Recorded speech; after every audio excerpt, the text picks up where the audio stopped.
Turkiyada o'sha bitta kafeda o'tirganimda bitta devorda juda ham ko'p rasm, odamlar rasmi.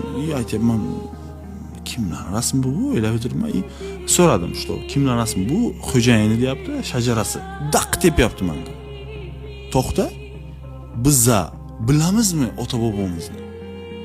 Maksimum ikkita bobomizni bilarmiz, bobomizni otasini bilarmiz. Lekin u yo'g'ini bilamizmi? Yo'q, chunki o'chirilgan. Nima uchun? Yo'limizni yo'qotishimiz uchun. Yo'lini yo'qotgan insonga yo'l ko'rsatish oson. Agar siz otangizni bilsangiz, bobongizni bilsangiz, bobongizning bobosini bilsangiz, ular sizga qayerga borishni направить qilib o'tiradi. Bilasiz ularni nima qilgan, nima ularning qadriyati bo'lgan. Har bitta oilada kechki ovqat faqat ovqat yeyish uchun bo'lmasligi kerak. Kechki ovqatda oila boshi ota bolalarga bitta nasihat berish kerak.